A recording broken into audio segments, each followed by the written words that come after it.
Welcome back to the deep dive.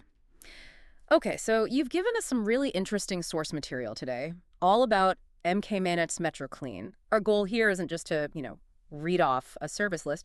We want to dig into how a really comprehensive, expert approach to facility maintenance can actually fundamentally change how a business operates day to day. We're looking for those key things that make ultimate care or expert solutions more than just marketing speak. We want to see the real efficiencies. Exactly. We're basically trying to map out what optimal facility performance looks like using this as a case study. I think we need to stop thinking about maintenance as just, a cost center, something you have to do. It's really about strategy, predictability. This material is great because it shows how combining services, the cleaning and the full building upkeep, helps clients, how it minimizes disruption, boosts efficiency, and shifts things from constant firefighting to actually preserving the assets proactively. Okay, let's jump right into that structure then. What really stands out to me right away is this deliberate split. Two clear areas, but they're integrated. Cleaning and overall building maintenance. It feels like it's not just one or the other, but doing both together under one roof, so to speak. That suggests maybe vendor consolidation is a big part of the strategy from the get-go. Oh, absolutely. It's a huge plus for any facility manager. Yeah. Let's look at the cleaning side first, the part people usually notice most. They talk about customized janitorial solutions. Okay. And that's not just taking out the trash. It's tailoring the work to how the specific facility is actually used. Makes sense. But what's really strategic, I think, is the expert floor care. Polishing, making floors last longer, improving the look. That turns basic maintenance into something that actually enhances the company's image. A clean, shiny lobby says a lot, right? It's like brand protection. Yeah, that makes total sense. So the cleaning sets the stage, the image, but then the building itself, the skeleton, has to reliably support that image. No point having a shiny floor if the AC keeps breaking down. But before we get to the heavy maintenance stuff, we should probably touch on the green cleaning programs mentioned. That feels pretty important now. Oh, it's definitely more than just a nice to have these days. Highlighting eco-friendly products, green methods that directly impacts a client's own ESG goals, environmental, social, governance. So if you, the client, have sustainability targets you need to hit, well, using a green cleaning service isn't just about having a healthier office space. It's potentially about provable compliance with your corporate mission. It links maintenance right into high-level business strategy and reporting. Pretty smart. Okay, right. Good point. So let's shift to that second pillar, comprehensive maintenance. This feels like where the budget predictability really comes in. We're talking routine upkeep, preventative repairs, all designed to cut down on downtime.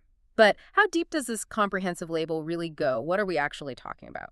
Well, if you look at the bigger picture they paint, the scope seems pretty wide. It's almost like total lifecycle management for the building. The sources list specific extras, things like HVAC maintenance, landscaping, building management solutions, facility safety inspections in Massachusetts, and importantly, renovations too. So yeah, this isn't just fixing a leaky tap. It's about managing the whole physical asset. They're positioning themselves less like a simple contractor and more like an outsourced facilities department, really. That brings up an interesting angle on cost, doesn't it? Like routine HVAC checks, that's an operational expense, right? OpEx. Predictable. But waiting for the whole system to die in the middle of summer and needing an emergency replacement, that's a massive, unpredictable capital expense, CapEx. So the value proposition seems to be about shifting those costs away from sudden crises towards steady, budgeted operational spending. That's exactly right. That shift is the strategic win. And we shouldn't overlook that they also include efficient waste management, honestly. Managing waste for a big commercial site, it can be a real headache, and it's often where cleanliness standards fall down. So rolling that into the main maintenance contract means cleaner facilities, less hassle, and just one point of contact, one accountable party. The end goal is always maximizing that uptime through planned, scheduled care.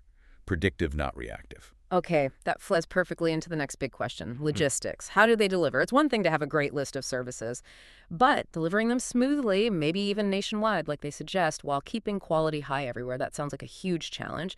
What do the sources say about their operational model? Is it robust enough for that kind of scale? Well, seamless operations at scale really come down to two things: infrastructure and standardization. You need both. Sources call them a nationwide partner, which implies, a big reach. But they also specifically highlight their deep roots in the Boston area, mentioning office cleaning Boston, facility maintenance Linfield. That makes me think it's probably a kind of hub and spoke system, strong local centers supporting the national network. And here's where it gets really concrete, and I think it proves the infrastructure point you just made. They mentioned 247 emergency response, which, okay, is pretty standard for critical facilities, but then they give a specific service channel ID, 20141853. Now that feels like solid operational proof. That's not just marketing fluff. It absolutely is. For any facility manager listening, that ID number isn't just a random string of digits, it's validation. It means that they're likely integrated into major enterprise vendor management platforms. It means everything is tracked, accountable, measurable. Think about it. Disaster strikes. The difference between calling some local guy versus logging a job against that service channel ID, it could be hours versus minutes in response time, plus full documentation. Yeah, imagine you're that manager getting the panicked call at 3 a.m., pipe burst, flooding the server room, having a simple service ID that triggers a known, standardized response versus frantically Googling emergency plumber near me. I mean, that's the difference between a manageable incident and a potentially catastrophic business shutdown. That kind of technical integration underpins the whole 24/7 promise. It makes it real. And that brings us nicely to customization. Because having this big, robust, possibly national infrastructure is great, but it's not much use if the service is just a rigid one-size-fits-all deal. The sources really stress that they create tailored service plans, plans specific to the needs, the schedules, the unique quirks of each individual client facility. That's how you ensure comprehensive cleaning solutions are actually comprehensive for that specific place, not just generic. And this tailored approach, which includes that routine upkeep, like, say, specialized Boston HVAC maintenance you mentioned earlier, that's what makes the proactive strategy pay off financially. It doesn't just head off those expensive emergency repairs. The sources also point out it improves energy efficiency. Making sure equipment runs optimally saves power. And what's really interesting is how you see this reflected in the qualitative feedback, the testimonials. People mention things like enhanced efficiency, reliability, professionalism again and again. So the ultimate benefit isn't just, a clean floor or a fixed leak. It's the stability and reliability of the client's own business operations. Maintenance becomes a core part of their business continuity. Okay, so if this model is that effective, who's actually using it? Let's widen the lens a bit. What kind of industries are we talking about? Looking at the client list gives you some clues about their capabilities. Sure, there are corporate offices. The Office Cleaning Boston reference points to that standard need. But look at the others mentioned. Healthcare facilities and educational institutions. Now, that's a significant strategic detail. Serving healthcare means you have to deal with incredibly strict cleaning regulations, infectious disease control, rigorous documentation for compliance. It's high stakes. And schools or universities, they need expertise in handling high-traffic areas, specialized deep cleaning, maybe even specific security protocols or background checks for staff. This tells me their expertise isn't just in the practical tasks, but in managing complex, sensitive environments with really critical compliance demands. Yeah, that definitely raises the bar. It's not just keeping one office building tidy. It could be managing a whole portfolio of different types of facilities, maybe for property management groups across Massachusetts, like the sources suggest. And each one might have different, sometimes even conflicting regulatory hoops to jump through. Exactly. And that adaptability is crucial. Whether they're handling emergency repairs out in Linfield, MA, or rolling out cleaning plans across completely different types of sites, the core promise seems consistent. Minimize disruption, keep the facility running at peak efficiency. They're essentially selling operational uptime and maybe peace of mind. And just for context, for anyone wanting to check this material, the sources give a physical address, 230 Broadway, Suite 205 in Linfield, Massachusetts. And they make getting a, quote, straightforward phone, email, website form. Standard channels, easy access. So we've covered quite a bit, haven't we, from the specific services all the way through to the operational backbone.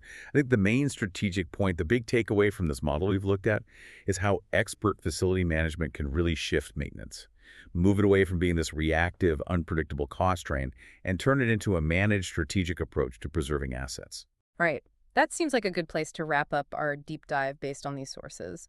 We've hit on the need for customized planning, that strategic value of combining high-level cleaning with comprehensive maintenance, probably for vendor consolidation benefits, and definitely the critical role of 24/7 readiness, especially when it's backed by verifiable infrastructure, like that service channel ID we discussed. So for you listening, what does all this really mean? I think the message is about moving beyond just upkeep. The goal should be optimized preservation. Investing in a truly comprehensive model isn't just about protecting the building itself. It's about ensuring your core business operations stay reliable, predictable, less surprises. And here's a final thought to leave you with. We know preventative maintenance saves money on big repairs. That's clear. But the sources explicitly linked proactive care to energy efficiency. Now, think about ESG goals again, those corporate sustainability targets. Consider this. If you ignore seemingly minor routine HVAC upkeep, are you actually paying twice?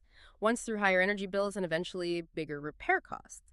And maybe a second time through failing to meet your documented corporate sustainability goals. That might be the real hidden cost when you prioritize reacting over optimizing, something to think about.